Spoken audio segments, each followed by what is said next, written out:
Hey, what's going on, guys? It's Rob. I hope you had a wonderful holiday season and a happy new year. If you didn't get that toy that you really wanted for the holidays, I'm going to show you how to make something really cool today, the origami boomerang. This is definitely one of my most favorite origami models to make now. It's pretty simple, it's fun for all ages, and it will keep you busy for hours. When I first made it, I was playing around with it for over an hour. Well, the first one I made didn't come out so good. Neatness really counts with this model, so you need to be as neat as possible if you want it to fly well. What you're going to need is a piece of A4 printer paper. That's just a basic 8.5 by 11 sheet, just like this. You don't want to use cover paper that's too thick. You don't want to use construction paper. Just use a sheet like this. And the good thing about it is that we're going to split it in half, meaning you get to make two origami boomerangs with one sheet. Now you're probably wondering, how well can an origami boomerang really fly that's made from a piece of printer paper? Well, before we start, I'm going to show you a quick little video of me throwing it.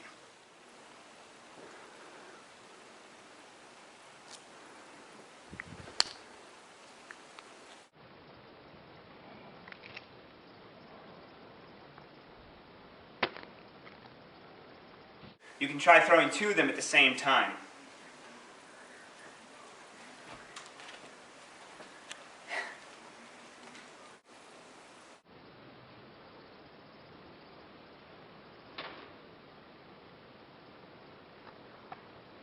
To start off, position your printer paper so that the longer ends are horizontal.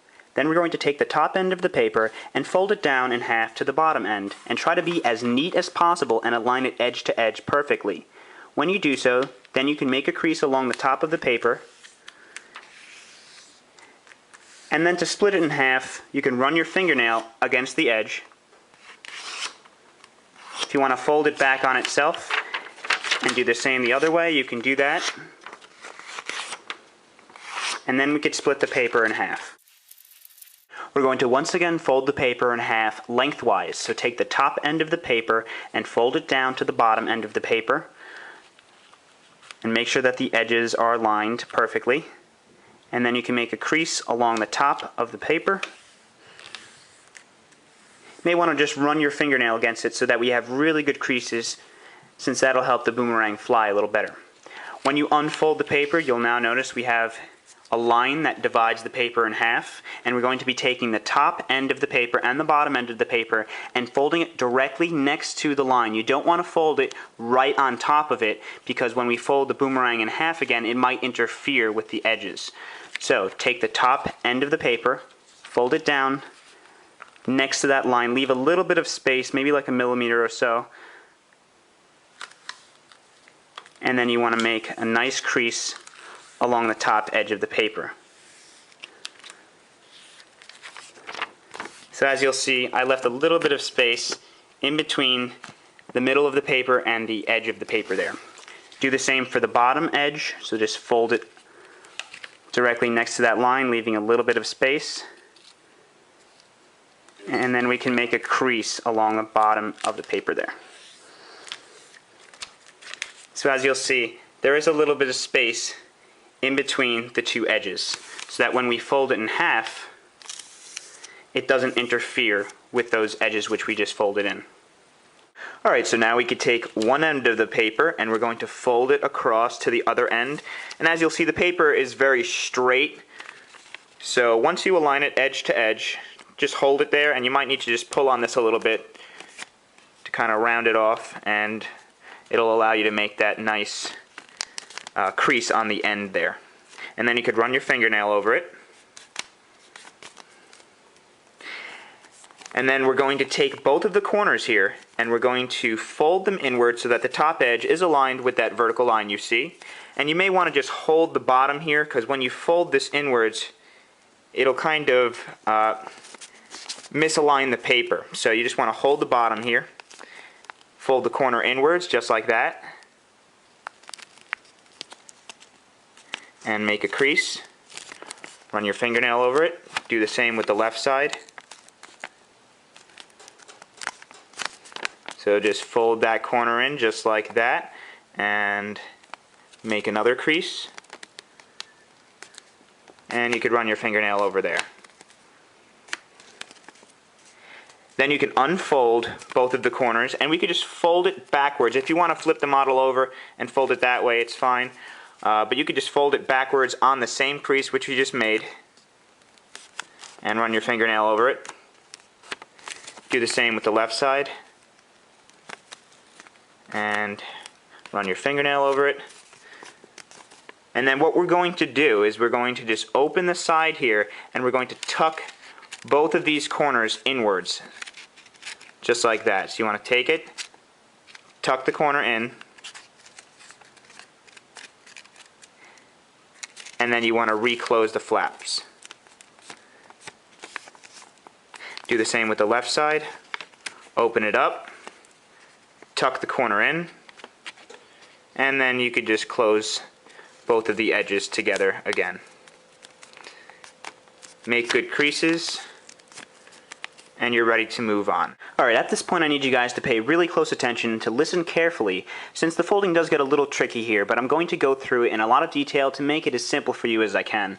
We're going to take the model, and we're going to unfold it, and then we're also going to unfold this edge on the right that we previously folded in towards the center. So you just want to unfold the right side of the model, just like that. Now you'll see we have a diamond shape on the right side here. So, to make this next fold a little bit easier, we're just going to make some of these creases here in the diamond a little better.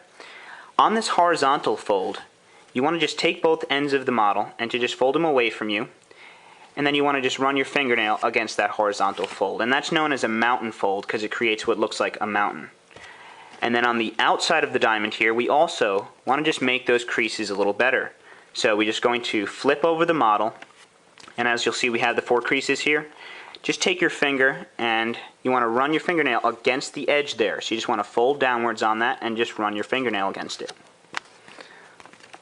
And do that with all 4 of the creases there.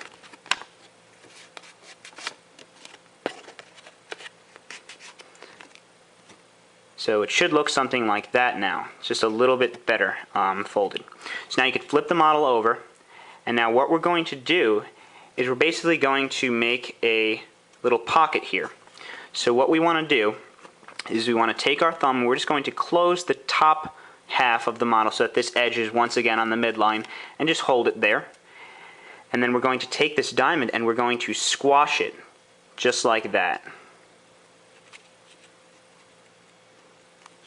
So you want to take your thumb and you're just going to squash this diamond so that this corner here is folded up against this piece of the paper here. Take it and you just want to flatten it there against the paper. And then what we're going to do is once again fold this edge back inwards towards the midline. And as you'll see, we have a little bit of a pocket here. So this corner is going to be right in that pocket. So you just want to fold it into that pocket, and as you'll see, the edge once again lines up, and we have created what looks like a pocket here. So once you have a model like this, you're ready to move on. Okay, so take the model now, and on the corner here, you want to just make sure that this crease is good, so just fold it downwards like that, and just run your fingernail against it. Then we're going to take the left side of the model and we're going to fold this edge down. And when you do that, this little pocket area should kind of form a little mountain there. Then you're going to take the top edge and you're also going to fold it down so that this edge here is on the bottom with this edge. So fold it down like that. And as you'll see, that little mountain area is going to be folded to the left now and form a little pocket in there. Then you could just flatten everything out. And what we're going to do now is we're just going to reopen everything.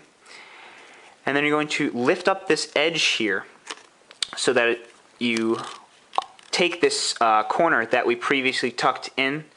You want to basically just lift that up like that. And then what we're going to do is we're going to once again fold this left side down. And then we want to fold the top down.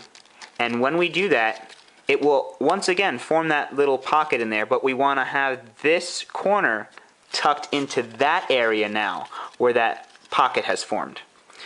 So just put that in there, close the top down, and just kind of work that corner back into that area and make sure everything is folded nicely and make really good creases. So your model should look something like this now. Alright guys, so we're pretty much done with making the origami boomerang. We just need to lock the ends, and to do that we're just going to open the end like that, and we're going to fold both of these corners in so that the edge here is aligned with the vertical edge. So just fold it in and try to be as neat as possible, and make a crease and run your fingernail against it. Do the same with the left side.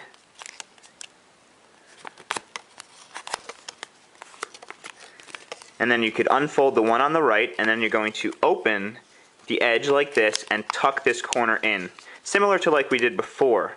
So you just want to tuck that corner in, and as you'll see, it forms a little flap here. So just flatten that out. Then you could open the left side, and you'll have a little flap here now. And then we could reclose the model.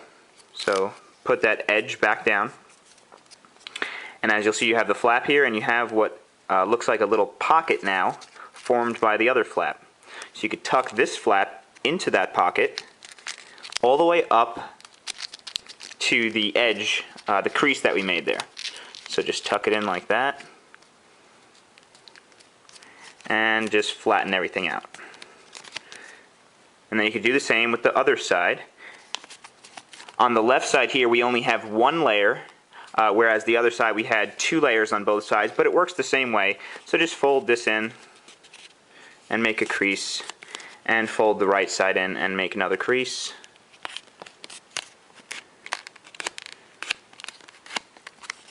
Then you can unfold the right side, open this edge, tuck this corner in. You might need to fold it here on that crease. Open this flap, close the model, and then you could finally open that little pocket there and tuck that flap in.